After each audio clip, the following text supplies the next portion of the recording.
நமஸ்காரம். இன்னைக்கு ரவை உப்புமா பண்ண போகிறேன். அடுப்பை வச்சு இல்ப சட்டி போட்டேன். ஒரு 150 கிராம் ரவை போட்டு நல்லா வறுத்துன்ட்டு அப்புறமா வெங்காயம்லாம் பண்ண ஒன்றுன்னா நான் சொல்கிறேன். முதல்ல ரவையை போட்டு நல்லா எண்ணெய் விட்டு கொஞ்சம் வறுத்துக்கிறேன்.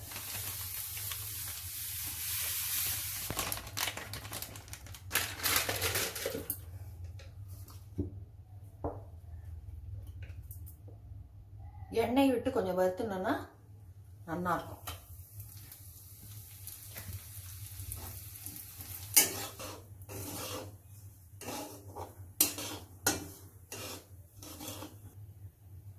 ரவையை எண்ணெய் விட்டு வறுத்துட்டு இருக்கேன். அந்த எண்ணெய்க்கு பதிலாக கொஞ்சமாக ஒரு ஸ்பூன் நெய்யை விட்டு வறுத்தோன்னா உப்புமா வந்து ரொம்ப டேஸ்ட்டாக இருக்கும். ரவையை வறுத்து எடுத்து வச்சுருக்கேன். ரவை உப்புமாவுக்கு ரவை வறுத்து வச்சுட்டேன். இப்போ இல்பச்சட்டியை போட்டு எண்ணெயை விட்டு தாளிச்சு கொட்டின்ட்டு வெங்காயம் வதக்கணும்.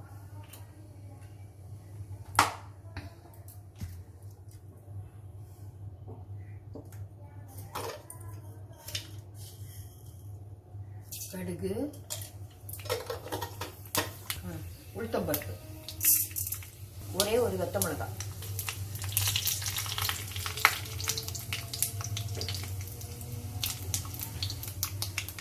இல்பச்சட்டியில் எண்ணெயை விட்டு கடுகு போட்டு உளுத்தம்பருப்பு போட்டு ஒரே ஒரு வெத்த மிளகாய் போட்டிருக்கேன். கடுகு வெடிச்சுன்னு இருக்கு. இப்போ வந்து அடுப்பு சின்னதாக வச்சுட்டு வெங்காயத்தை போடலாம். வெங்காயம், பச்சை மிளகா, 2-3 பச்சை மிளகாய் போட்டிருக்கேன். கருவேப்பிலை,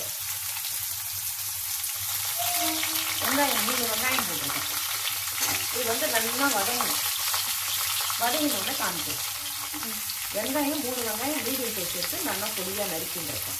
இப்போ இது நல்லா வதங்கின பிறகு காமிக்கிறேன். வெங்காயம் வதங்கினோடனே ஜலம் விட்டுருக்கேன். 3 பங்கு ஜலம் விட்டுருக்கேன். நான் குழசா வேணும்னா கொஞ்சம் 3 பங்கு விடலாம். கொஞ்சம் உதிரி உதிரியாக வேணும்னா 2.5 பங்கு விட்டால் போதும். இப்போ ரவையை அதில் போட போகிறேன். தண்ணி வந்து கொதிச்சிடுது. இப்போ ரவையை போடணும். ரவையை போடும்போது கொஞ்சம் கொஞ்சமாக போட்டு கிளறி விடணும். அப்போ தான் வந்து கட்டி கட்டியாக வராமல் நல்லா எல்லா இடமும் வேகும். கொஞ்சம் கொஞ்சமாக போட்டு கிளறி விடணும்.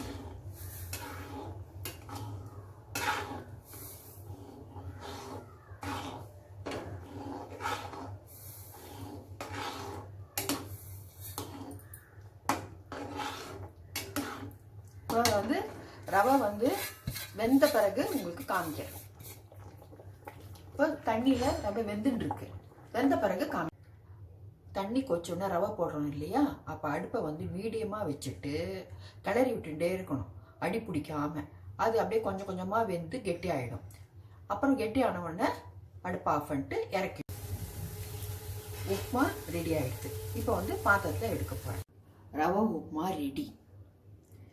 எப்படி இருக்குன்னு பண்ணி பார்த்துட்டு டேஸ்ட் பண்ணி பார்த்துட்டு கமெண்ட் பண்ணுங்க, சப்ஸ்கிரைப் பண்ணுங்க.